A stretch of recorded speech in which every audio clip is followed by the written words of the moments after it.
Sayın Kılıçdaroğlu.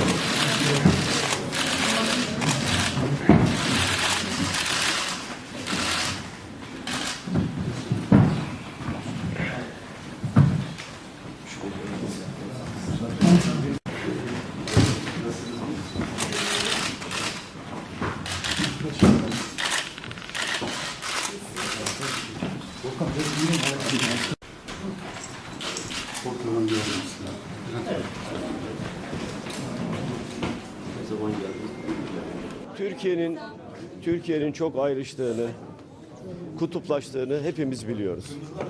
Bizim ayrışmaya değil, birlikteliğe ihtiyacımız var. Bölünmeye değil, beraber olmaya ihtiyacımız var. Ülkemizi seviyoruz, insanlarımızı seviyoruz. Onların sorunlarını çözmek için zaten siyaset yapıyoruz. Vatandaşı ayırmak, birbirine kırdırmak için değil. Terörden duyduğumuz, yaşanan olaylardan duyduğumuz endişeleri karşılıklı olarak dile getirdik. Hiç kimse bu güzel ülkede bir çocuğumuzun burnunun kanamasını istemiyor. Huzur içinde bu ülkede yaşamak istiyoruz. Ayrışan siyaset bizi bu noktaya getirdi. Türkiye'yi bu noktaya getirdi. Hepimiz büyük bir endişe duyuyoruz. Ve emin olun, endişe sadece Türkiye'de siyasetçiler için geçerli bir kavram olmaktan çıktı. Bütün dünyanın Türkiye ile ilgili endişeleri oluşmaya başladı. Komşularımız, yakınlarımız, dostlarımız, akrabalarımız, pazarda alışveriş yaptığımız vatandaşlarımız, sokakta gezen vatandaşlarımız aynı endişeleri duyuyorlar. Bu endişeleri gidermeliyiz.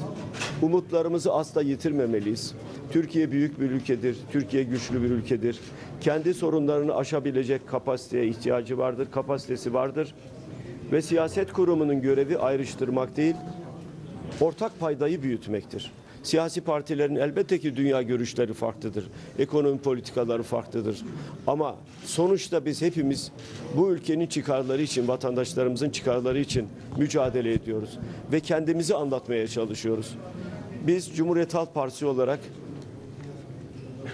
ayrışan bir toplumdan değil, beraber olan bir toplumdan yanayız. Farklılıkları zenginlik olarak kabul eden bir siyasi gelenekten geliyoruz. O nedenle bu ziyaret bizim için çok önemliydi. Bu ziyareti yaptım. Keşke bu ziyareti bütün siyasal partiler birbirlerine yapabilseler. Ve gerginliği, emin olun, gerginliği yaratan siyaset kurumu, bu gerginliği sona erdirecek olan da siyaset kurumudur. Biz Cumhuriyet Halk Partisi olarak üstümüze düşen görevi yapıyoruz. Yapmaya da devam edeceğiz. Hepinize teşekkür ediyorum değerli arkadaşlarım. Sayın Davutoğlu'nun bir açıklaması oldu. Söz konusu teröristlerin Suriye'den geldikleri için kendilerini takip edemediklerini ifade etti. Bir de bu saldırıda PKK ile IŞİD'in ortak bir organizasyon olduğunu söyledi efendim. Bu konudaki düşünceniz nedir? Bir de efendim istifa etmesini istediğiniz bakanların yargılanması için seçim öncesi bir girişimde bulunacak mısınız? Değerli arkadaşlarım, Sayın Davutoğlu olayların yoğunluğu ve ağırlığı altında ezilen bir kişi. Özellikle son günlerde yaptığı açıklamalar kendi içinde ciddi çelişkilerle dolu. O nedenle yapılan bu açıklamaları büyük bir endişeyle izliyorum. Onu ifade edeyim. Suriye'den geldiler. İyi de Suriye'den Ankara'ya kadar nasıl geldiler? Yani bunu sormayacak mıyız şimdi? Bunu takip eden hükümet yok mu? Bu ülkeyi kim yönetiyor? Suriye'den geldiler, takip etmedik. Böyle şey olabilir mi? Sanki olay Suriye sınırında oldu ve Suriye toprakları içinde oldu. Biz de takip etmedik. Beyefendi, olay Ankara'da oldu. Ankara Garı'nda oldu. Olay Ankara Emniyet Müdürlüğü'ne 500 metre mesafede oldu. Siz orada neden önlem almadınız? 99 kişi hayatını kaybetti. Yoğun bakımda olan çocuklarımız var. Bu sorunların altında hükümet ezilmiş vaziyette. Türkiye'de ciddi bir yönetim boşluğu var. Ciddi bir yönetim boşluğu var. Ne söylediğini bilmeyen bir başbakan. Önlem almayan bir İçişleri Bakanı.